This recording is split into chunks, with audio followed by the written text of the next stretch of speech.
अस्सलाम वालेकुम वरहमतुल्लाहि वबरकातुहू। अक्सर मेरे पास छोटे छोटे बच्चे भी आ जाते हैं, लेडीज़ भी आ जाती हैं और दूसरे मरीज़ मैं देखता हूँ कि वो आते हैं तो उनके मुंह में अक्सर मुंह में छाला सा पड़ जाता है। मुंह पका हुआ होता है अंदर से, अंदर वाली साइड से, या ज़ुबान हो गई उस पर छाला बना होता है। अक्सर ये मैं देखता हूँ कि पूरा मुंह भी उसके अंदर छाले बने हुए होते हैं।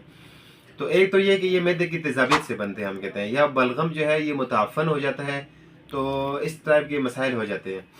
अब ये छोटे बच्चे हों या बड़े हों या बूढ़े हों, जैसे भी हों, लेकिन अगर मुसलसल एक तेज़ाब वाली चीज़ इस्तेमाल करें, जैसे हम गोश्त इस्तेमाल कर रहे हैं, बड़ा गोश्त ज़्यादा इस्तेमाल कर रहे हैं, चिकन कबाब वगैरह इस्तेमाल कर रहे हैं, चटपटी चीज़ों को ज़्यादा इस्तेमाल कर रहे हैं, तो ऐसे मिसाइल का सामना जो है फिर ऐसे लोगों की होता है।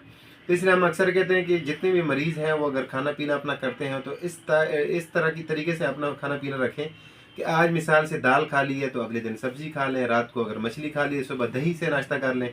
मतलब चीज़ों को बदल बदल के इस्तेमाल किया करें। ये नहीं कि बस गोश्त खा रहे हैं तो फिर गोश्त ही खा रहे हैं, पिज़्ज़ा शुरू कर दिया तो पिज़्ज़ा ही खा रहे जा रहे हैं, शवारमे शुरू कर दे फिर शवारमे खाते जाते हैं। तो ये चीज़ें इनसे थोड़ा अवॉइड किया करें।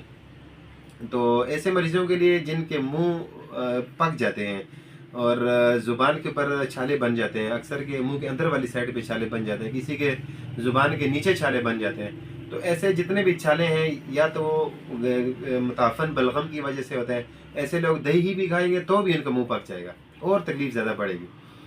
तो ऐसे लोगों के लिए एक ही मशवरा सिर्फ ये है कि वो सबसे पहले अगर ऐसा मसला हो तो जवारिश आमला इस्तेमाल किया करें। जवारिश आमला किसी भी कंपनी का हो, हमदर्द का हो, करशी का हो, अशरफ लेबॉरेटरीज़ का हो। मेरे पास इस वक्त जो है हमदर्द का जवारिश आमला मौजूद है।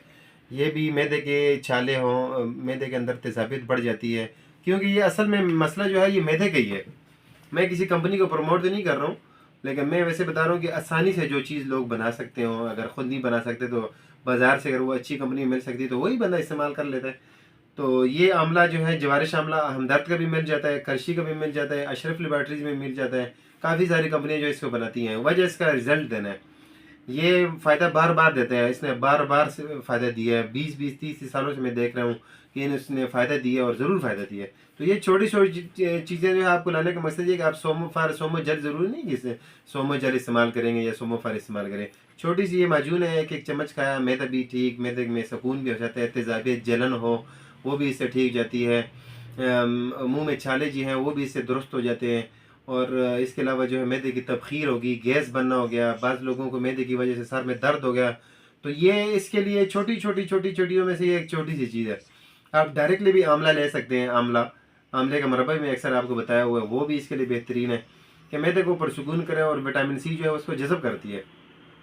तो इंशाल्लाह आप ये इसको लेंगे, 1 चम्मच सुबह, 1 चम्मच शाम को, ये आपने इस्तेमाल करना है। इंशाल्लाह आपके मुंह के छाले आप देखेंगे दूसरे दिन ही गायब हो जाएंगे इंशाल्लाह। और लाजमी इसको इस्तेमाल करें और अपने खाने पीने की चीज़ों पर खुसूसी गौर किया करें कि आप एक चीज़ को उठाते हैं, ये यहाँ से वहाँ रख दिया और तेज़ाबी चीज़ें खाने शुरू कर दी। अब कबाब खा रहे हैं तो फिर किलो किलो कबाब खा लिया।